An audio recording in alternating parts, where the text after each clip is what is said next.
आप सभी को नमस्कार, जय मसीह की। आशा है कि आप आज खुश हैं, आनंदित हैं। चाहे आप सवेरे सुन रहे हैं, दोपहर में या शाम को, जो भी हो, आप आनंदित होंगे, ऐसी मेरी आशा है। और अगर थोड़ा सा निराशा भी है तो शायद आज का वचन आपके लिए एक आशा का किरण भी बन सकता है। तो चलिए आज स्टार्ट करते हैं। जैसे कि आप देख रहे हैं कि ये जो डायग्राम या पिक्चर है, ये नदी के किनारे का जो रूप है, हरा भरा और पेड़ों से लदा हुआ, पेड़ों में फलों से लदा हुआ। और भाई, नदी के किनारे जाना किसको पसंद नहीं है? हम सबों को पसंद है कि नहीं? और विशेष करके यदि आप इवनिंग में जाएं, शाम को, तो ओहो क्या ठंडी ठंडी हवा और पानी, बिल्कुल फ्रेश वाटर। एक बात नदी के बारे में ये है कि वो हमेशा बहती रहती है, एक जगह रुकती नहीं है। आप तालाब जाएं या ऐसी जगह पर जाएं जहाँ पानी रुका है तो फिर वहाँ गंदगी आ जाती, लेकिन जो नदी है उसका पानी हमेशा कल कल कल कल कल करते हुए बहता चला जाता है और आवाज़ भी बड़ी प्यारी लगती है उसको सुनने में। और इंटरेस्टिंग बात है कि नदी के किनारे आपको ढेर सारे पेड़ मिलेंगे लगे हुए। जितने भी शहर बसे हैं हमारे भारतवर्ष में, आप देखेंगे कि वो नदी के किनारे बसे हुए हैं। क्यों? क्योंकि नदी से उनको बहुत सहायता मिलती है, पानी मिलता है और तरह तरह की चीज़ें उस नदी के द्वारा जड़ों को भोजन पहुंचती है, जो पेड़ लगते हैं। और पेड़ों की वजह से फिर गांव बसता है और गांव के फिर बड़ा होकर के शहर बन जाता है। तो नदी का जो नज़ारा है ना, हरा भरा और फलों से लदा हुआ पेड़, आहा क्या बात है। अब नदी के बारे में बात चल ही गई है तो हम नदी के किनारे वाली बात करते हैं, है कि नहीं? मुझे याद है एक बार कि जब मैं नदी में स्विमिंग करने गया था। हालांकि मुझे स्विमिंग तो आती नहीं है, तैरना, लेकिन उछल गए थे हम, कूद गए थे और फिर हम बह गए। फिर भैया किसी ने मुझे बचाया और आज मैं जिंदा हूँ उस बंदे की वजह से, परमेश्वर की वजह से, जिसने उस बंदे को भेजा। सो नदी एक जीवन के बारे में हमें दर्शाती है, जीवन का एक रूप है। और बाइबल में नदी के बारे में बहुत कुछ कहा गया है। आज मैं उसका 3 विशेष भाग आपके सामने रखने की कोशिश करूँगा कि नदी के किनारे लगा हुआ पेड़ कितना सुहावना होता है, कितना हरा भरा होता है, कितना फलदायक होता है, और भी उसकी आशीषें जो होती हैं नदी के किनारे वाली। तो चलिए शुरुआत करते हैं। पहला जो एपिसोड है, पहला जो भाग मैं आपके सामने पढ़ना मांगता हूँ, वो पाया जाता है यिर्मयाह उसका 17 अध्याय और उसका 7 और 8 पद। यिर्मयाह उसका 17 अध्याय उसका 7 और 8 पद।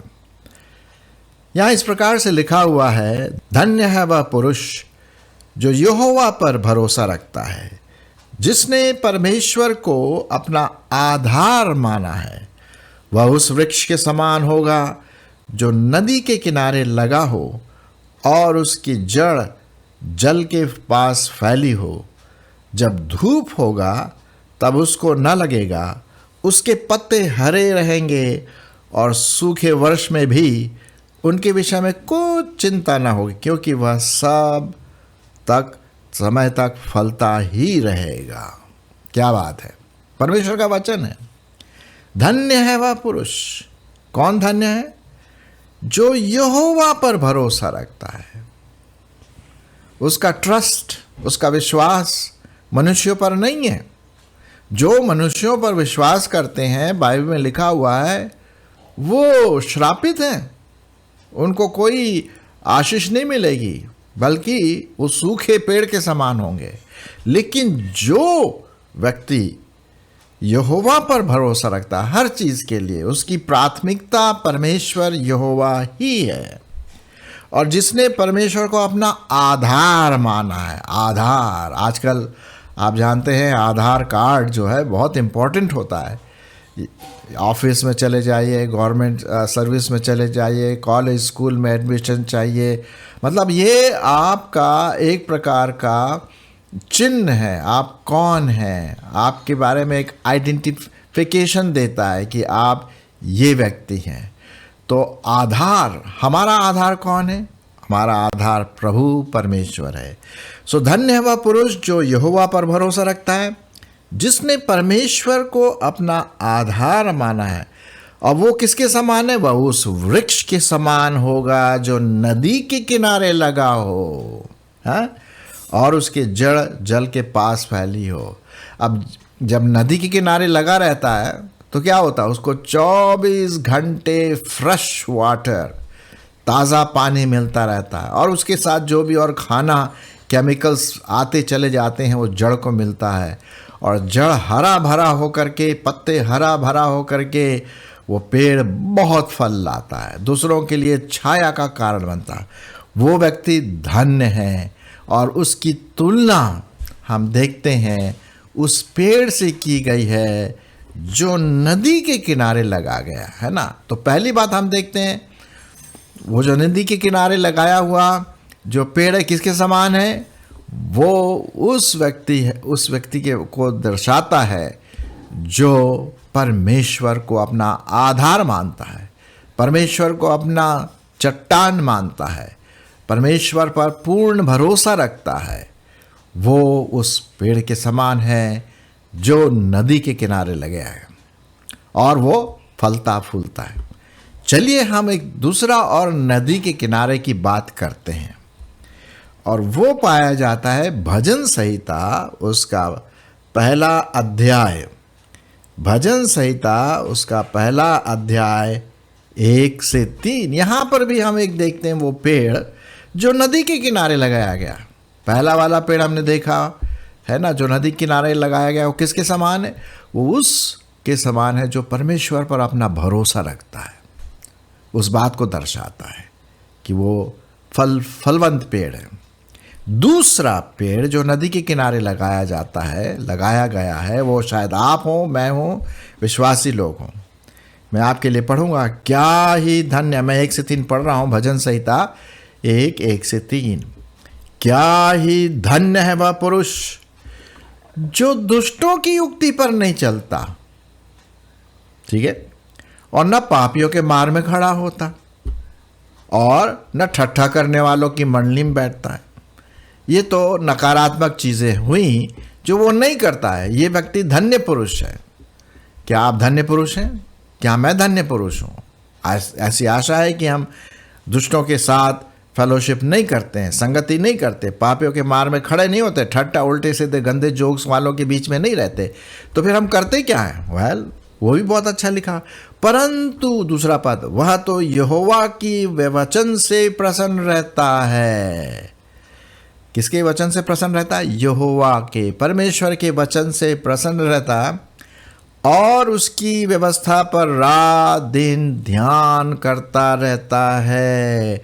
वह उस वृक्ष के समान है जो बहती नालियों के किनारे लगाया गया है और अपनी ऋतु में फलता है, और जिसके पत्ते कभी मुरझाते नहीं।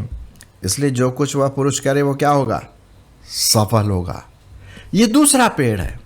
पहला पेड़ किसको रिप्रेजेंट करता है, किसको दर्शाता है? वो व्यक्ति जो परमेश्वर को अपना आधार मानता है, परमेश्वर से प्यार करता है, परमेश्वर पर पूर्ण भरोसा रखता है। यहाँ पर दूसरा जो पेड़ लगाया जाता है नदी के किनारे, वो किसको दर्शाता है? वो उस व्यक्ति को दर्शाता है जो वचन से प्यार करता है, बाइबल पढ़ता है, बाइबल के वचनों को बड़े ध्यान से उसकी स्टडी करता, उसको अपने जीवन में ढाल लेता, उल्टे सीधे काम नहीं करता है ना, दुष्टों के साथ नहीं जाता। धन्य है वह व्यक्ति, पापियों के मार में खड़ा नहीं होता, ठट्ठा करने वाले, उपहास करने वालों के साथ नहीं रहता है, लेकिन उसका पूरा ध्यान, उसकी पूरी प्राथमिकता कहाँ पर है? वचन पर, वचन पर, है ना। और वो किसके समान है? वह उस पेड़ के समान है जो बहती नदियों के किनारे, नालियों के किनारे लगाया गया। वही बात हो गई, नदी के किनारे वाला पेड़। और वो अपनी ऋतु में फलता है भाई, बिल्कुल अपनी ऋतु में तो फैलेगा ही। जब उसको पानी 24 घंटे मिल रहा है और तो उसके पत्ते तो हरे होंगे ही होंगे, कभी नहीं मुरझाएंगे। और लिखा है आशीष, क्या लिखा हुआ है उसके साथ? आशीष ये होगी कि वो फल लाएगा और क्या होगा? वो जो भी पुरुष वो करे वो सफल होगा। फलों से लदा हुआ पेड़, वो जो व्यक्ति है वो उसकी हर काम में आशीष होगा। दूसरा पेड़ है ये, मैं आपके लिए फिर से पढ़ देता हूँ, बहुत इंपॉर्टेंट है।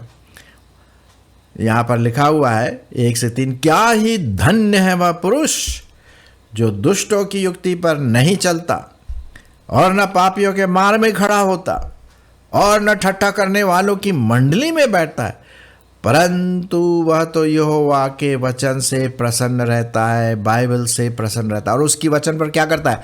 रात दिन ध्यान, मनन, मंथन जिसे हम कहते हैं, सोचता है वचन के बारे में। वचन के बारे में जब सोचते हैं तो परमेश्वर के बारे में सोचते हैं। वह उस वृक्ष के समान है जो बहती नालियों के किनारे लगाया गया है और अपनी ऋतु में फलता है, फलों से लदा होता है, पत्ते भी हरे भरे रहते हैं, सूखे पत्ते नहीं मिलेंगे आपको। और इसलिए जो कुछ वह पुरुष करे वो क्या होगा? सफल होगा। तो ये दूसरा पेड़ है। क्या आप पहला वाला पेड़ को दर्शाते हैं, परमेश्वर पर भरोसा करने वाले? क्या आप दूसरे पेड़ को भी दर्शाते हैं जो वचन को प्यार करते हैं, वचन का मनन करते हैं, वचन के अनुसार चलते हैं, है ना। ये बहुत इंपॉर्टेंट। इसी से संबंधित एक और पद मैं आपके सामने पढ़ूंगा, यहोशू 1:8। यहोशू और उसका पहला अध्याय और उसका 8वां पद लिखा हुआ है, वचन की यह पुस्तक तेरे मन से कभी उतरने न पाए, इसी में दिन रात ध्यान दिए रहना, इसलिए कि जो कुछ में लिखा है उसके अनुसार करने की तू चौकसी करे। चौकसी करे मतलब ओबीडियंट। सिर्फ पढ़ना, मंथन करना काफ़ी नहीं है, उस पर चौकसी करना है, उस पर ओबीडियंट करना है, आज्ञा मानना है, क्योंकि ऐसा करने से तेरे सब काम क्या होंगे? सफल होंगे और तू प्रभावशाली रहेगा। तो ये दूसरा पेड़ है, वचन का पेड़, परमेश्वर को प्रेम करने वाला पेड़, वचन को मंथन करने वाला, विचारने वाला, उसके अनुसार चलने वाला। आइए तीसरे पेड़ की ओर चलें जो हमें मिलता है नए नियम में। ठीक है, यूहन्ना उसका 7 अध्याय 38 और 39 पद। चलिए प्रभु यीशु मसीह क्या कहते हैं यहां पर देखते हैं। जो मुझ पर विश्वास करेगा, जैसा पवित्र शास्त्र में आया है, उसके हृदय में से जीवन के जल की नदियां बह निकलेंगी। उसने यह वचन उस आत्मा के विषय में कहा जिसे उस पर विश्वास करने वालों पर आना था, क्योंकि आत्मा अब तक न उतरा था, क्योंकि यीशु अब तक अपनी महिमा को न पहुंचा। तो यहां पर हम देखते हैं तीसरी नदी जिसको पवित्र आत्मा का रूप दिया गया है। ये लिखा हुआ है, प्रभु यीशु मसीह कहते हैं जो मुझ पर विश्वास करेगा, जैसा पवित्र शास्त्र में लिखा हुआ है, उसके हृदय से क्या निकलेगी? जीवन जल की नदियां निकलेंगी भाई।